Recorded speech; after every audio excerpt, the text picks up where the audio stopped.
Okay, welcome. Maybe you could tell me a little bit about yourself, what you were doing before you started volunteering with Elena's Light.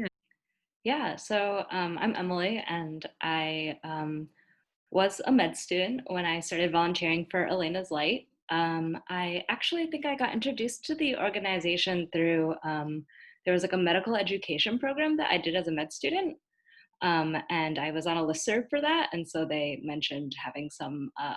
I think Elena's Light as a nonprofit came up in the listserv as an extra way to volunteer in a non-medical capacity.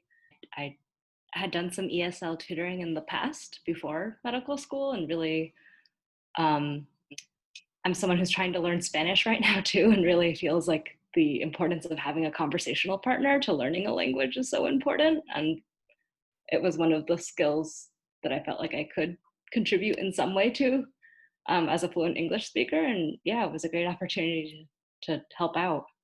So, how did you get started? Tell me about what your experience was. Yeah, I really liked Elena's Light because it was a program that did not just one-on-one tutoring, but tutoring in someone's home, which is something that I hadn't done before. Previously, I had worked at like a literacy center where we would like there would be a class that would meet, and sometimes I would be tutoring multiple people at the same time. And I think it was really interesting when I did the orientation. I think they explained really well certain aspects of some of the women's lives that made it much harder to meet in a public space. If they had children they had to take care of, and other barriers to leaving the house, like arranging transportation or other things, it made a lot of sense that to have the opportunity to go and volunteer within someone's home. I also thought it was a really unique I guess, privilege or honor to be able to go into someone's home that's so personal, and to be able to kind of like see where someone lives, and um, sit down at their dining table to do some of the lessons. And I really felt very grateful that that was something the students were willing to do or were open to having. Do you remember your first student and what was that experience like? Yeah, I had one student the entire time I volunteered. She was great. I think she was someone who was very enthusiastic about learning, and I think had there were so many other things going on in her life, and I think it was really impressive to me that she was just always very eager to make time to learn English, or to want to talk, and to try new sentence structures. The driving test was our main focus for most of it. We were doing, I think, getting a learner's permit, and then eventually studying for the written part of the road test. And it was interesting because it also made me think a lot about like what the barriers to entry for driving are in the U.S. And like depending on the state, like if you like some states will let you take a test uh, in languages like Farsi or Arabic, and some of them will not, which I think is kind of a crazy thing. So here's someone who knows how to drive and has been driving previously in another country, and now like cannot take this test with like, which definitely feels like a literacy test. The English on that test is like, I was trying to explain some of the concepts and I was like, this is not basic English. But yeah, she was just incredibly determined, and no matter what else was going on at home, even if her kids were also there and she was like multitasking and really doing a lot of other things, she just brought a lot of energy and enthusiasm, and she was just someone who I think it's very easy to admire, my student. How would you describe her English proficiency when you met? I think that there are definitely things she could. I think the interactions, like was something that she could do, like kind of daily interactions, and I think a lot of pointing and gesturing and some of the Google Translate, like it was really on her to really drive most of the conversations and most of the interactions. I was also very grateful for, might have been Aisha, I'm not sure, but she spoke Farsi the first time we met, and like kind of established goals, and like was a translator for the first meeting we had. I think I could see how her life in the US could be limited by having by her English, definitely. She has children who are old enough to speak, and I think might also be doing some of the translating for her during some parts of her life. Tell me a little bit about more about how you got to know her family and how you kind of were integrated into their household.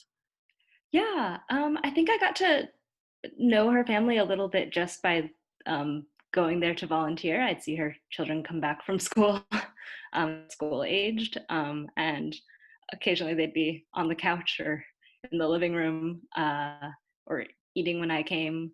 But they definitely served as translators for parts of it. Sometimes when we'd use a Google Translate and she'd like look very confused at something I tried to say, and I was like, okay, this is maybe not correct.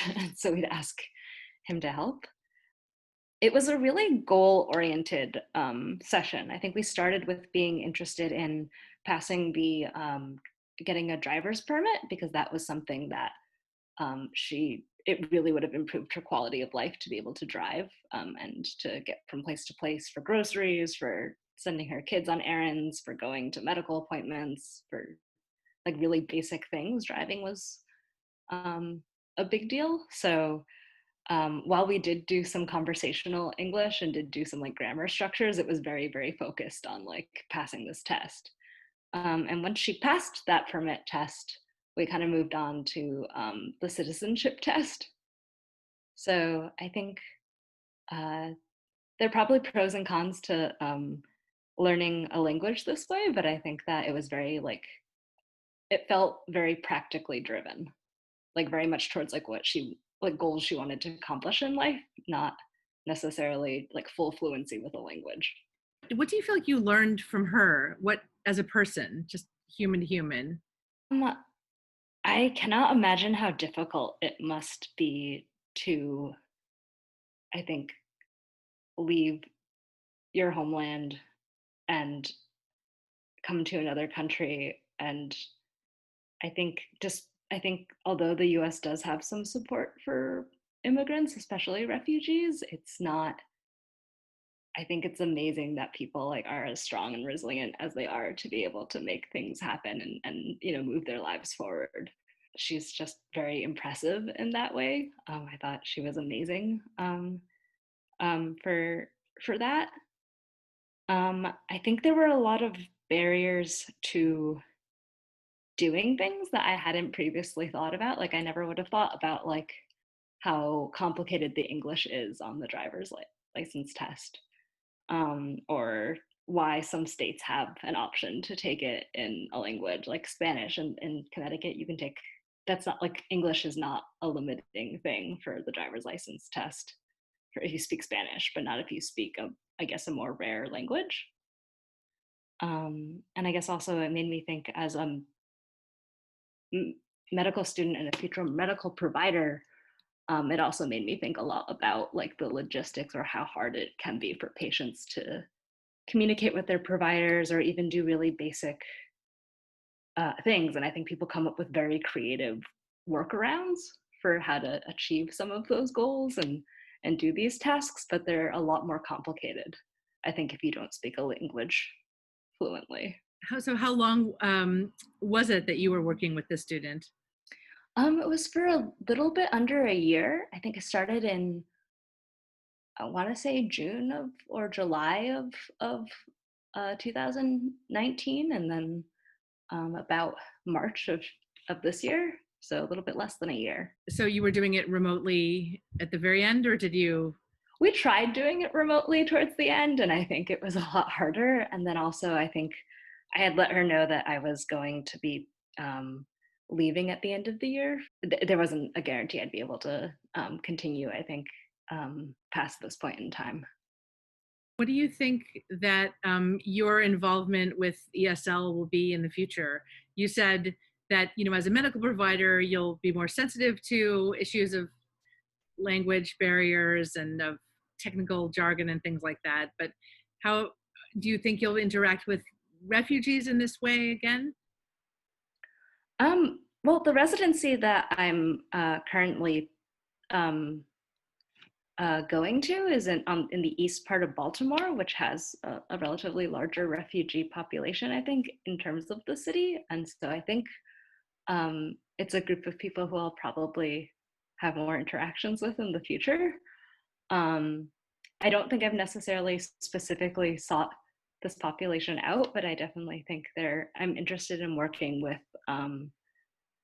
groups of people who English may not be their first language, who have access to, who are either uninsured or who have access, like barriers to accessing care. And so I think that that's something, being aware of some of the barriers that the civic population faces um, is really important.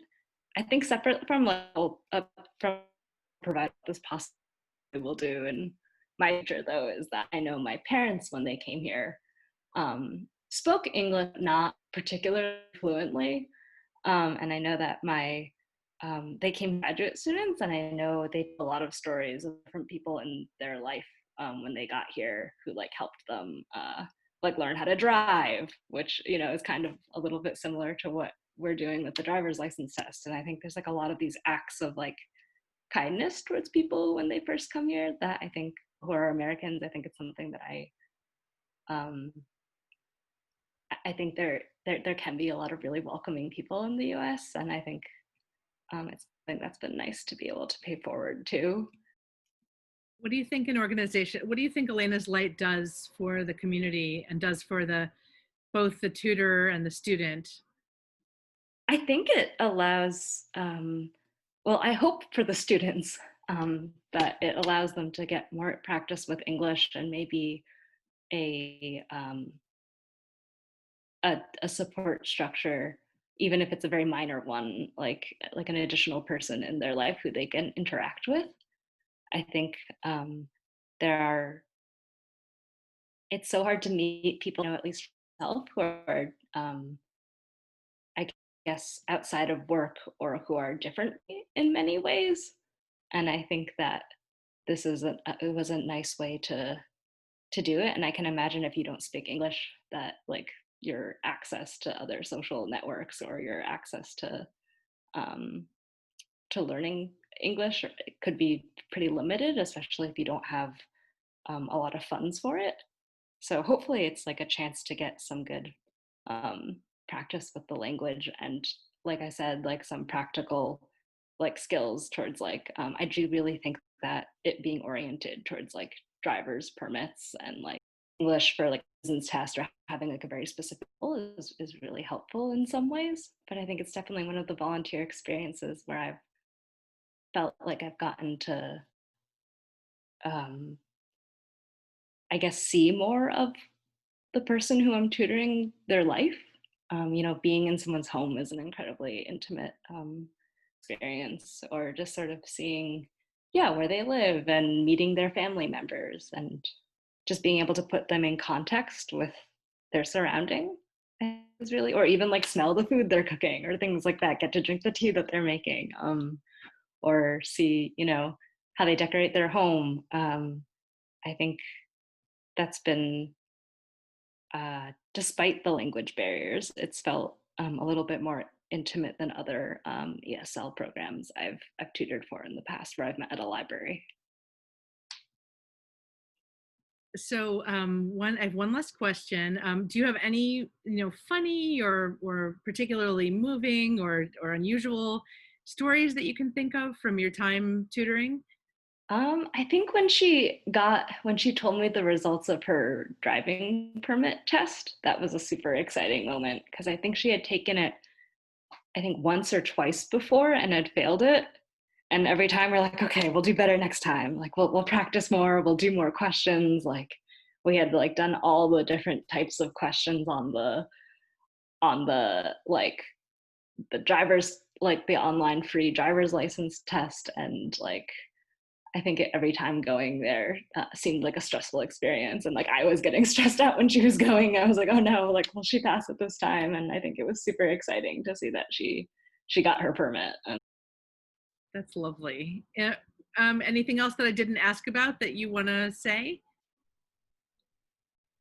All right. Well, best of luck in your next adventure and moving.